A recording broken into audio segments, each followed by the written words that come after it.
One. Hello, everyone, and welcome to the Woman's Cave. I get to do this because Jay doesn't really have the best voice at this moment. I know, like my fall allergies was just like, hey, we're here. Although you took your allergy medicine. But she shouldn't be surprised because, I mean, we drove up to a Valley Forge and then walked through it with no Benadryl. So, I mean, you know, when you have come a back mask on, though. So, you have a mask on, you're like, do I really need to take this?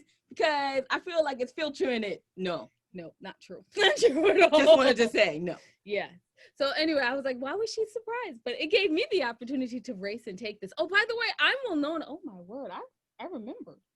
I mean, high five social distance style for you. And I'm Jade. Yes, and we're part of the And I Thought Ladies, and we never say that. Jade, do you want to take over before I start rambling about like cool stuff that's weird and sure, absolutely. Okay, sure. Oh, academic. Let's never be that. All right. So we wrote literary life guides with pop poetry. Yeah, and they just like my set just fell apart today. So yeah, and I thought here's the top 4. And I thought divorce was bad with other life lessons. And I thought being grown up was easy.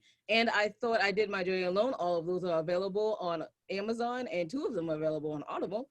And then If Only I Were Me, which is available only on Barnes & Noble. And this week, we have the Women's Cave Business Guide of Poetry. That's not what it's called at all. That is not. It's a much cooler name. Much cooler name. But I thought I'd let you know that it's a poetic business guide.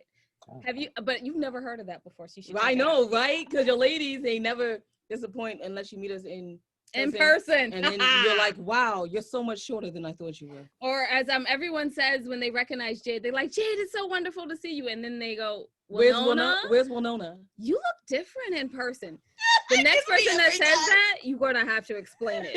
Anyway, we're not here by ourselves. No, wait. You got to find everything your ladies are doing on www.andwethought.com. Now, we're not here by ourselves. We have our co-host, Tanya. Hello, this is Tanya Todd. I should probably mention that, huh? Mm-hmm. Like we haven't just been sitting here and having a conversation all afternoon, right? Just like that. Really, you threw me off because I was thinking about when I first met you guys, and I totally recognized Winona first, but I did say that Jade is shorter than I expected. Totally guilty of that. Shorter than you expected, much.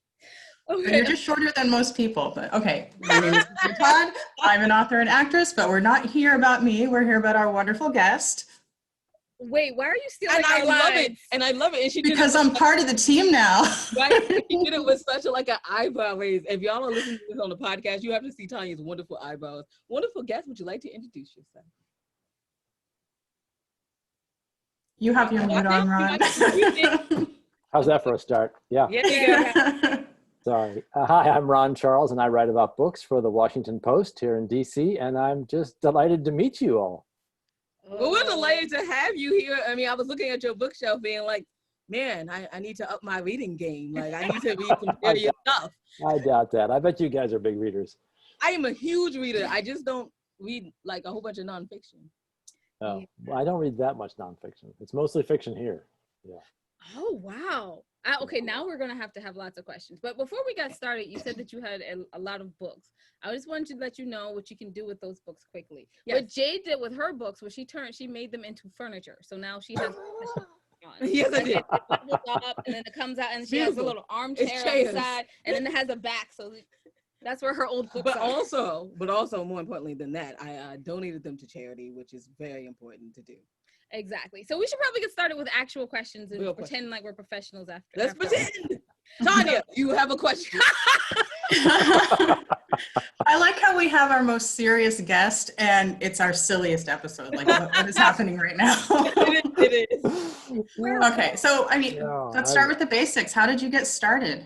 I was an English teacher for years, and I loved it, but I got really, really tired of grading papers. I thought I was going to die if I had to grade any more papers. And now you grade books? Yeah, it's easier, believe me. Grading papers is life or death. A student's mother said, well, why don't you review books? I'd never thought of that. I didn't have any idea how that worked, how the business worked. So I went to a bookstore, and I was in St. Louis at the time, and I just went to that like new in fiction shelf that they have in the bookstore and picked off a book, and it was about an English teacher. So that's why I picked it up, and I read it and wrote up a review and mailed it off to a newspaper in Boston, and they bought it. and they asked for more, and I've been doing it now almost 25 years. Wow. Do you remember the book? It was Richard Russo's Straight Man, a comedy about a English teacher going crazy. Oh, So how did you get to where you are now? I mean, that's a big leap.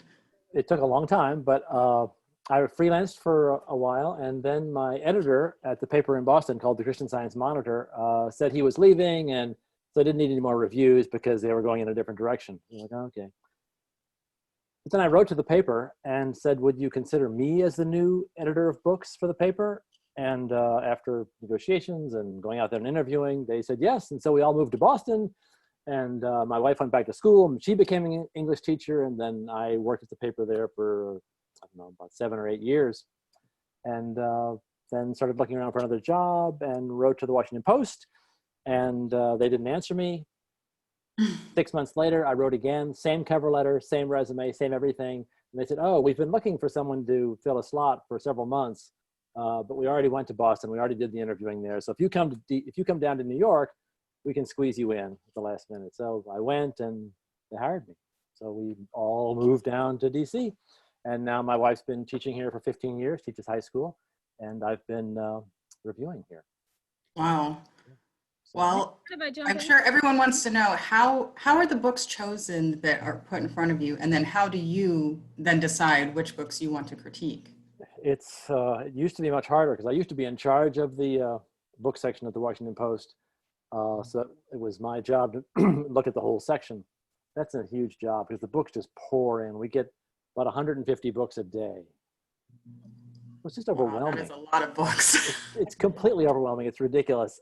It's someone's whole job to take that mail, open it, sort it, make sense of it, do the billing and everything. It's a huge job. So she would kind of pare it down every day, and we would have maybe 40 books to look at. But even that, it's ridiculous, right? I mean, you're not reading the books. Obviously, you're not reading the books. You're just it's all triage. It was all chaos. And so we would try and make sure we covered a variety of subjects because we've got this huge international audience now on the web. So it had to be nonfiction, fiction, of course. It had to be heavy on politics and history because that's where the Washington Post readers, we think, are. Mm-hmm. And then we had to attend to all different kinds of fiction, like the literary fiction, of course. That's the main thing. But then also I wanted to make sure that we did the romance, that we did science fiction, that we did poetry, that we did other things. We do thrillers, that we do mysteries, that we try and meet lots of different people wherever they are because, everybody's reading the Post now. But about 2 years ago, I begged to stop editing for the first time in 20 years. And now I just write full time for the Post. I don't have to edit. I don't have to be in charge of anybody. I don't have to be in charge of the book section.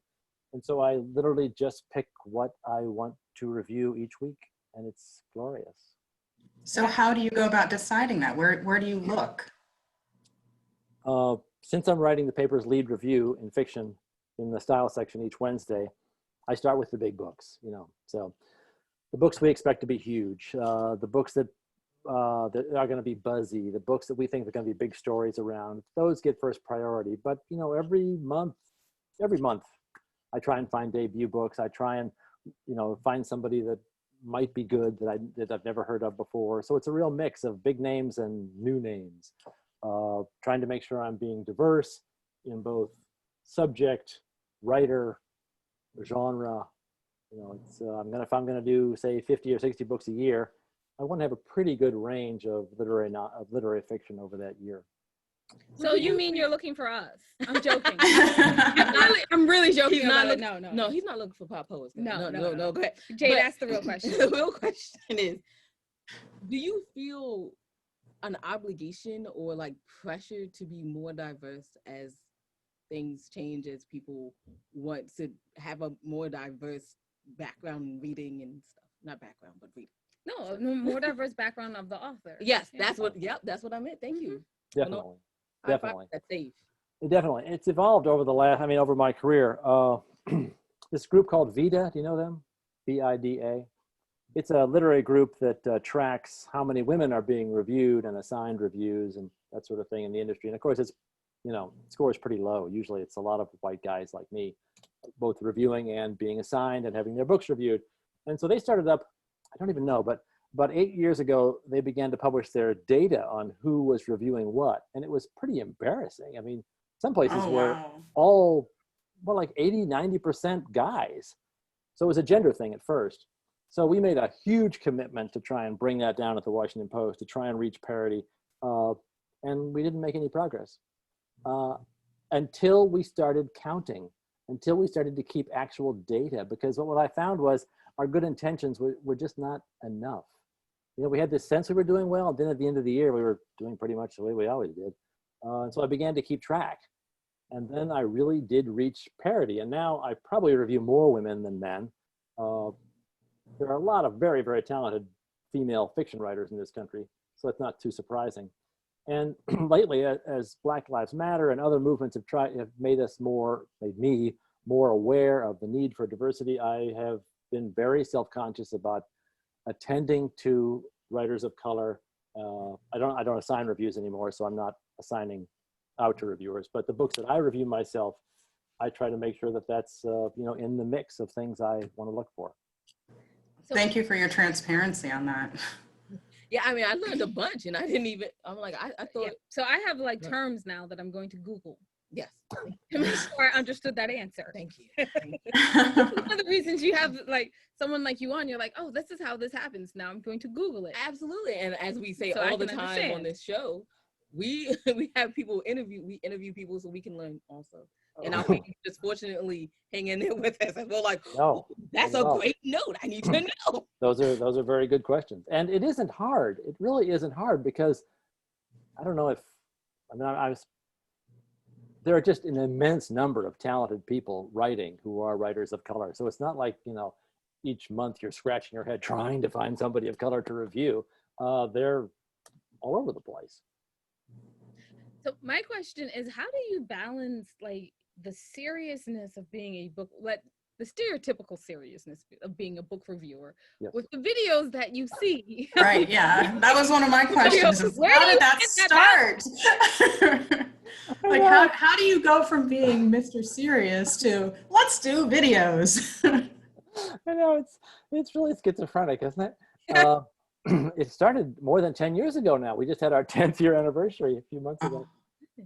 It started because we were all losing our jobs. Newspapers were closing everywhere. And in the panic, the book reviewers always go first because we don't bring in any ads and nobody reads us. So we were being laid off all across the country.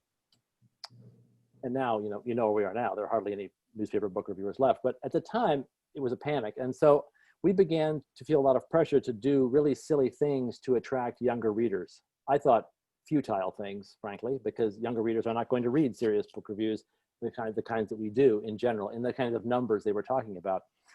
So I began to think in a very satirical way about other freaky, funny, stupid things they would make us do to attract more readers. And I thought, well, what about a 60-second video book review? Because everyone knows that young people don't have they love video and they don't have any span of attention and all these other cliches about young people.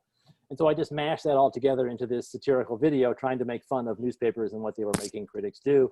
And so that character has evolved into this regular parody of this stupid, vain, egotistical, misogynistic book reviewer who is like a collection of all the anxieties of classic book critics.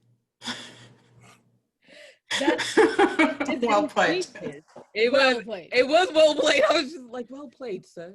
So, well played. I'd like to go back where you were saying young people don't read book reviews.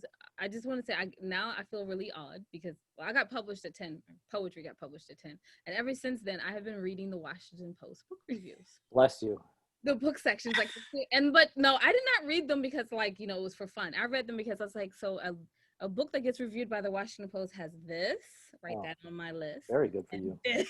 Yes. So I need to learn how to write these sections and Very put them good. in a story to make it work so I can get reviewed by the Washington Post. Wow. So this right now is a dream come true because I'm never going to get reviewed by the Washington Post. Not true. I don't know why would you say that? No, we know this. We looked at the review, right? We looked at the chart that she has been compiling over many years. And no, that was not like me clearing my throat. That was literally, I'm not kidding. I mean, I got that. Subtle as you are. I got that. It's how many years? And then we looked at our pop poetry books and we go, oh, woo, never gonna happen. Woo, the complete opposite. If you could have drawn an opposite, if you were like, no, make that right turn and go 4 miles down the road and you will arrive at the Washington Post. We took the left turn and we were like, oh, 23 miles down that road. We're in Bermuda. Oh, shoot. We were supposed to be somewhere else. My bad. So this is like a true. It's as close as I'm ever going to get. So I don't believe that. I don't believe that. You're nice. And we have a new, the woman who replaced me is young and hip, and this could be a sea change at the Washington Post book section. So keep hope alive. Besides, you're trying to get your book published. You said that you're going to query people. You can now say, and I know Ron Charles, who is willing to look at my book if it gets published. You can put that in your letter. So wait, I'll have to explain it to the people right then. I was like, when I mean look, he's gonna look at the front cover, go, well, that's cute, and then no, don't explain it. Let them determine. No, it's gonna be what we're gonna do is we're gonna be like, we need you to like Zoom call, right? And I need to show you the front cover of my book. Thank you for looking at it. He looked at it. He read it. Right. I didn't say he was going to read it. I said he was going to look at it. Let's stop talking about him because he is in the room. Mr. Charles, what is? Oh wow, I just said Mr. Charles. You got Charles, is my dad here?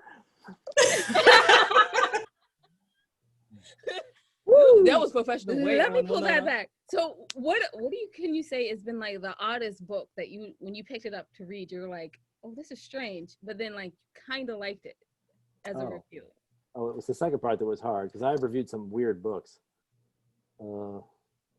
Okay, then just take the first part. We don't want to. Yeah, the weirdest book. Yes. A race in Virginia, a political race in Virginia. I think it was 2 years ago. Suddenly there were accusations against the Republican candidate that he had written Bigfoot erotica. I didn't even know this thing existed. And so Neither did I. I went down this horrible wormhole. It's a huge field. There's lots of this stuff. Well, I learned something today. I don't know. And now that I've learned it, I can't unlearn it, right? So, right. You can't. I have no desire to investigate on this. I am going to take your word for it. Yeah.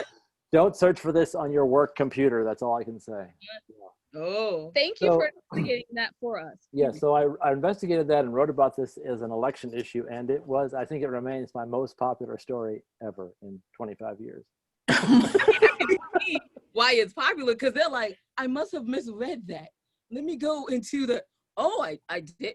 I don't know. I'm sure people who are pretending like, I'm just curious because of, the source. It's not the material. But I just read a book this week. It'll be in the paper next week. You're the first to see it. It's a lesbian ghost story. What is it? Is that backwards to you? No. No. Nice cover. Plain Bad Heroines by Emily Danforth. I just loved it. It's just great fun. It's from William Morrow, and it's a big, funny lesbian ghost story laid on top of a Hollywood satire. She's brilliant. Wow. And I love that he has the tabs in the book. See, that's how you know he was doing his job. Right there. Tabs coming out. So if it's on and the notes. And he has notes. So in cursive, y'all. Yeah. So I just So want it looks like you're a purist. You always read the physical copy? Yeah, I've tried the ebooks, but I can't take notes, and I don't have any memory left. So I have to write every reaction down when it happens. And not just reactions, like full names that I can never find again, or where this took place, or how old she is, all that kind of stuff. You get to the end of the book and you're like, yeah. So I have to jot everything down as I go. You can take notes, but it's not real intuitive. It took me a while to find all of that. It's like, it's not as comfortable. No, and I've just been at it too long to change now. So hey, it works for you, right? Exactly. Is there any topic or any genre that you would like to read that you haven't found yet? I would like to read more science fiction, and I hardly ever do. I used to read it when I was a teenager, and I just never have the time. I don't know anything about the field anymore, and so I'm really out of it. So there's that. So what type of science fiction? Like the hero science fiction, or like science fiction? Yeah, like, the old classic stuff that I grew up on. Yeah, but I don't even know the field anymore. So I farmed it out and now we have two more columnists, great young women who do it for us now. And they do fantasy and science fiction. And I realize I'm just totally out of the field. It would take me a long time to get back in. I'm sorry. No, it's all right. Something to look forward to. Well, Can I ask one more question? Oh. Yeah. Okay. Okay. Sorry. It's your show, of course. Narcissist here, just like jumping. Hey. You are the narcissist, so you're not acting at all. I know, but I don't know why she's apologizing for it. I don't know what is going on with our like iCloud. Why? I don't know. It keeps ringing in the middle of stuff. But anyway, so the question I wanted to ask, I really would love to know what goes into a literary review, because like I go to open mic sometimes and people actually read their literary reviews, and I'm like, that's good. That's really good. So what goes into it? Well, I don't know if this is along the same lines, but one of my critique partners wanted me to ask, what is your process of critiquing? Yes, that's what I said. Do you go through multiple drafts? Do you go for a first gut reaction? He's like, can you let me answer now? That's the central question of my life. I spend the first 60 pages trying to orient myself in the book. Like, what's this book trying to do? What kind of a book is it? And once I get that firmed in my mind, then I decide on a few things to look for and keep track of as I read through the book. So I take notes along several different themes, I guess, or several different issues. And I pretty much try to write the review as I'm reading. I mean, not like writing it out, but writing it in the back of the book by observing certain things and following them. So what I want to do at the end, I know, is present this book to people that would enjoy this book. So it's not like I'm not reading the book thinking, do I like this book or don't I like this book? That's irrelevant to me and to my readers, certainly. But how can I present this book in a way that people who would like to find this book would enjoy? So I want to be able to understand it in a way to judge it on the basis of how well did this author do what she set out to do, not how well did she do what I wish she would have done, or it's not the kind of book I like, or those kind of things are irrelevant to me. So each book, whether it's literary fiction or a Western or a fantasy or a political thriller, they're judged on those expectations of that genre. So I never say in my reviews like, well, if you like romance, maybe you'll like this. It just seems really snobby and irrelevant. So the process is that reading it, taking a lot of notes, and then sitting down and spending about half my day trying to write the first 3 paragraphs, because everything depends on trying to get them into the review, because people are busy. They got a lot of important things to do besides read my reviews, and a lot better things in the paper to read. So you've only got a few seconds to grab people and make them think this is something I want to keep reading. So I spend about 4 hours on the first 3 paragraphs trying to make them moving or smart or funny or something that grabs people and draws them into the piece. And then the rest of the day is spent writing the rest of the review, moving between summarizing the plot, the first half of the plot at least, giving them a sense of the arc of the plot, where it goes, but not taking them there, because nobody wants to know what happens at the end of a novel. And mixing in my appraisal of, how enjoyable, how interesting, how moving, how intelligent, how enlightening the book was. It takes about 12 hours to write a review of 1,000 words. Wow. So would you say it seems like you act as the interpreter of a book. I had not thought of that, but yes, I like that because it suggests a certain amount of transparency in my own work. I want the book to shine through what I write, so people have a sense of what the book is like. Yeah, it seems like that to me. Well, because my interpretive brain kind of. So when will we be reading a full novel from you? Yeah, a few years ago I tried that because I wanted to get a sense of what people were going through. And I discovered, not surprisingly, that it was really, really hard. It is very hard. I couldn't get characters to do anything. They were constantly just sort of settling. There was no plot. There was no way to get them to move. And so I gave up. And, if you get 150 books a day and you look at that pile every day, I don't think to myself, what the world needs is one more mediocre novel by me. But you could write a whole book on how you couldn't write a book. Yeah, the world does not need that. Only writers would read it. Exactly. But it would be fun literary fiction. We would enjoy it. And there are a lot of writers, so you already know your niche market. So I've given up that goal for now. Also, having written 1,000 words a week for 25 years or so, I have a lot of trouble writing longer things. I don't know how to structure things that are long. Things get really thin after about 1,000 words. And the idea of writing 80,000 words just baffles me. Have you considered writing flash or short stories? Yes, That's what I was about to say. You could just literally write like short stories of 1,000 words and then put them in a book. My thoughts. There you go. I'm going in the other direction now. I've got this weekly newsletter we started 2 years ago, and it's made up of 300 and 400 word items. So I'm actually getting shorter rather than longer. So microfiction. Yeah. So okay, where can we find the newsletter? Yeah, I was gonna say we can like segue. So high five on that segue. Like, yes. There's a link in all my reviews. It says subscribe to the Book World newsletter. That's the best way to go about it. Yeah, it's free. It comes out every week. Tanya, do you have any more questions? Because we're about to wrap this up. Okay, I would like to know, what about indie books? Oh, no, that shouldn't have been a question. Yeah, it should have been. Yes, it should.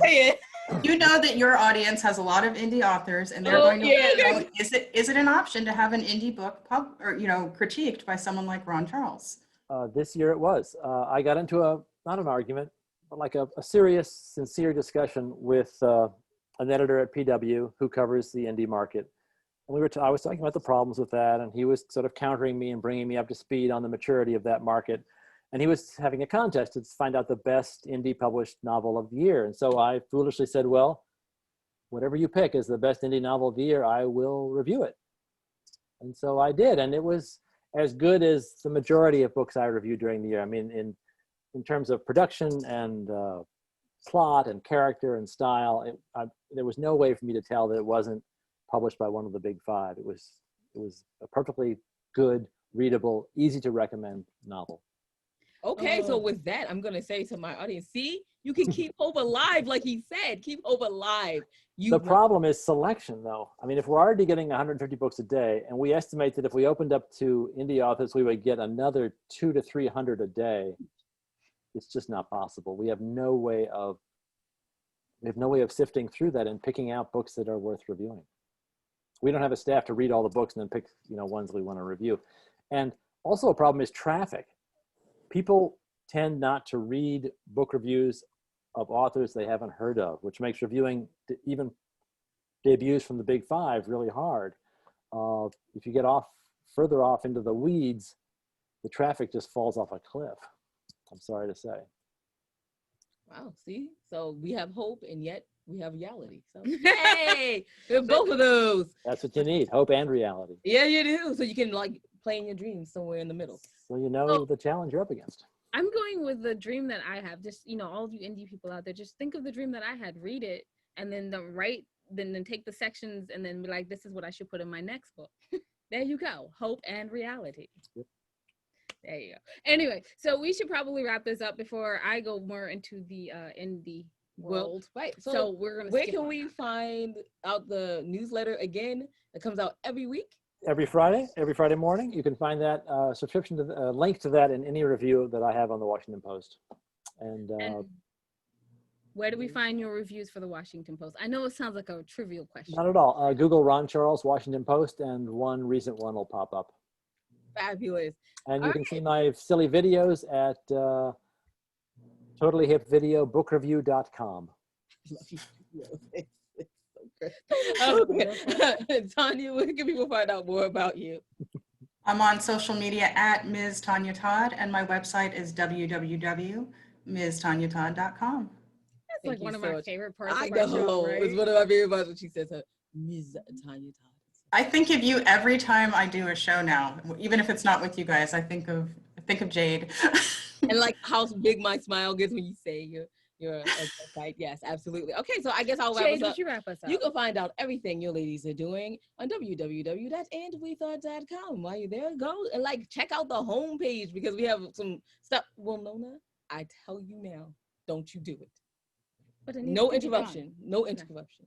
Thank you. You can check out everything that your lady's doing there, and then you can see the podcast that we have, and we've come out with a lot of them because you gave creatives 7 months in their home. So they're going to create, right? So that's what we did. And the Ladies Tale podcast is especially interesting because Winona gets her script read by professional actors.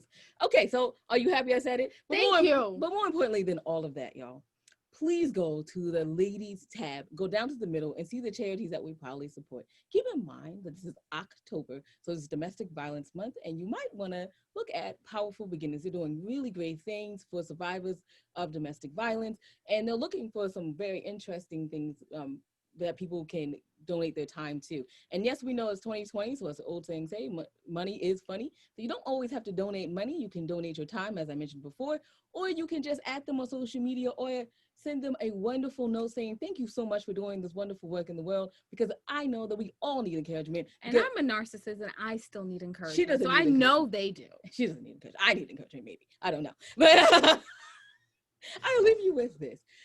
Just remember, wisdom is all around you if you're open to finding it and accepting it. So peace and love, you guys, from Winona and Jade. Oh yeah, thanks for listening.